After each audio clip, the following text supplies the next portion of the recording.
आज के इस चर्चा में सीधे विषय पर आते हैं। जरा एक छोटे से लड़के की कल्पना कीजिए, एक ऐसा लड़का जो सुबह सुबह रामेश्वरम की खाली सड़कों पर महज इसलिए दौड़ रहा है ताकि वो अखबार बेचकर अपने परिवार का पेट पाल सके।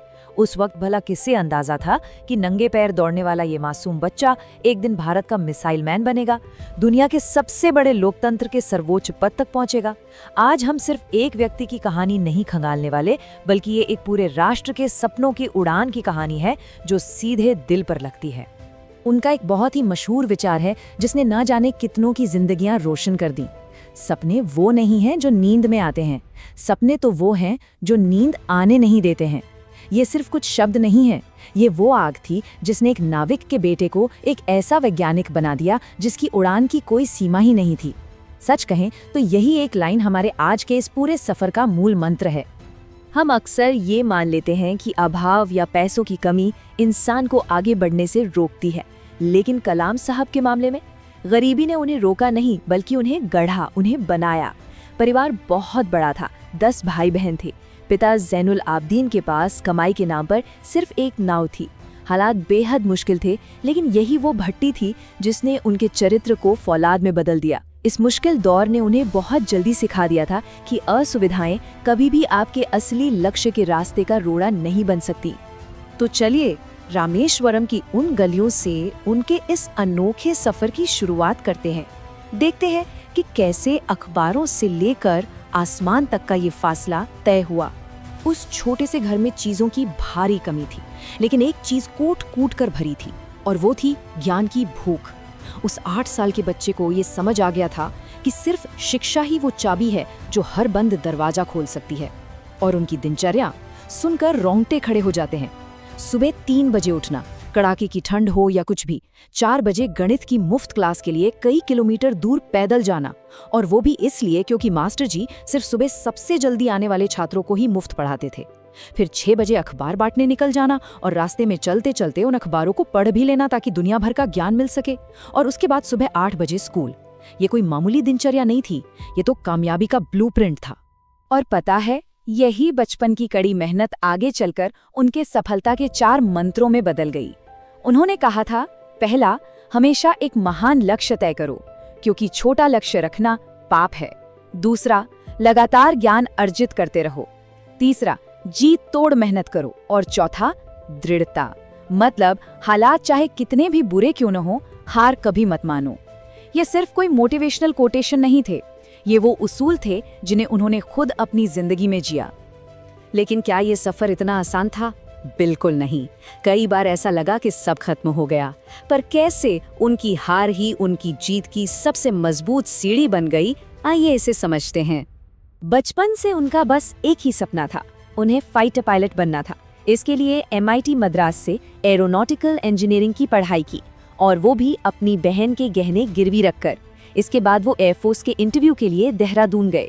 वहाँ 25 उम्मीदवार थे, लेकिन सीटें सिर्फ 8 थीं, और जब रिजल्ट आया तो उनका रैंक था नोवा। जरा सोचिए उस इंसान पर क्या बीती होगी। वो महज एक कदम के फासले से अपनी जिंदगी के सबसे बड़े सपने से चूक गए थे। दिल टूट गया था उनका। लेकिन यहीं पर कहानी में ट्विस्ट आता है। इस भयानक निराशा के बाद भी फेलियर ने उन्हें हराया नहीं, बल्कि एक बहुत बड़ा सबक सिखाया। ऋषिकेश में उनकी मुलाकात स्वामी शिवानंद जी से हुई। स्वामी जी ने उन्हें बहुत गहरी बात कही। उन्होंने कहा कि अगर तुम्हारी ख्वाहिश सच्ची है तो इसका मतलब है कि नियति ने तुम्हारे लिए कुछ बहुत बड़ा सोच रखा है। इस एक मुलाकात ने उनका नजरिया पूरी तरह बदल दिया, और यहीं से उनका रास्ता इसरो और DRDO की तरफ मुड़ गया। एक ऐसा मोड़ जिसने सचमुच हमारे देश का इतिहास ही बदल कर रख दिया। इसी दौरान उन्हें सच्ची लीडरशिप का मतलब समझ में आया। बात 1979 की है। पूरे 10 साल की जी तोड़ मेहनत के बाद SLV-3 सैटेलाइट लॉन्च फेल हो गया। कलाम साहब प्रोजेक्ट डायरेक्टर थे, और वो अंदर से पूरी तरह टूट चुके थे। तब इसरो के चेयरमैन थे प्रोफेसर सतीश धवन। उन्होंने क्या किया? वो सीधे मीडिया के सामने गए और सारी विफलता की जिम्मेदारी अपने कंधों पर ले ली। लेकिन चमत्कार देखिए, ठीक 1 साल बाद 1980 में जब वही मिशन पूरी तरह सफल हुआ, तो प्रोफेसर धवन ने माइक चुपचाप कलाम जी के हाथ में थमा दिया और कहा, अब तुम दुनिया को जवाब दोगे। सफलता का सारा श्रेय टीम को और विफलता का दोष खुद पर। इस एक घटना ने कलाम जी को हमेशा के लिए एक महान लीडर बना दिया। और इसके बाद तो जैसे भारत के रक्षा और अंतरिक्ष विज्ञान में एक क्रांति ही आ गई। अब शुरुआत होती है मिसाइल मैन के उस विराट रूप की जिसने पूरी दुनिया को चौंका दिया। एक समय था जब हम रक्षा और अंतरिक्ष के लिए पूरी तरह दूसरे देशों पर निर्भर थे, लेकिन 1980 में SLV-3 की सफलता के बाद उन्होंने कभी पीछे मुड़कर नहीं देखा। उन्होंने हमारे integrated guided missile development programme की नींव रखी। और कमाल की बात यह है कि इसकी प्रेरणा उन्हें महाभारत से मिली थी। जिस तरह बर्बरी के बाण लक्ष्य को अचूक भेदते थे और भगवान कृष्ण का सुदर्शन चक्र पूरी तरह नियंत्रित होता था, उसी कल्पना को उन्होंने आधुनिक मिसाइलों में ढाल दिया। 1989 में जब अग्नि मिसाइल का सफल परीक्षण हुआ तो भारत उन चुनिंदा 6 देशों की कतार में आकर खड़ा हो गया। और आज जो हम एक साथ 104 सैटेलाइट अंतरिक्ष में भेज पाते हैं ना, उसकी नींव भी उसी समय रखी गई थी। उनकी देशभक्ति और तेज दिमाग का सबसे बड़ा सबूत था 1998 का पोखरण 2 परमाणु परीक्षण। पूरी दुनिया, खासकर अमेरिकी CIA के सैटेलाइट हम पर 24 घंटे नजर रखे हुए थे। ऐसे में कलाम साहब ने क्या किया? उन्होंने वैज्ञानिकों को सेना की वर्दी पहनाई। काम सिर्फ तब होता था जब सैटेलाइट ऊपर से गुजरकर जा चुके होते थे, और काम खत्म होने के बाद जमीन को ऐसे साफ किया जाता था जैसे वहां कुछ हुआ ही ना हो, हवा तक को भनक नहीं लगी। उनकी इसी चतुराई से भारत शान से एक घोषित परमाणु शक्ति बन पाया। लेकिन इतनी बड़ी ताकत, इतनी महान उपलब्धियां, क्या इससे वो इंसान अंदर से बदल गया? बिल्कुल नहीं। अब बात करते हैं उनकी उस सादगी की जो शायद उनकी सबसे बड़ी पहचान थी। साल 2002 में वो देश के 11वें राष्ट्रपति बने। सर्वोच्च पद मिल गया, लेकिन दिल अभी भी वही था, रामेश्वरम की गलियों वाला। राष्ट्रपति भवन जाते समय उनका निजी सामान क्या था? 2500 किताबें, एक वीणा जिसे उन्हें बहुत प्यार था, और गिनती के कुछ कपड़े। सब कुछ मिलाकर महज 2 सूटकेस। जब वो राष्ट्रपति भवन में आए तब भी उनके पास यही 2 सूटकेस थे, और जब 5 साल बाद उन्होंने वो भव्य पद छोड़ा तब भी उनके हाथों में वही 2 सूटकेस थे।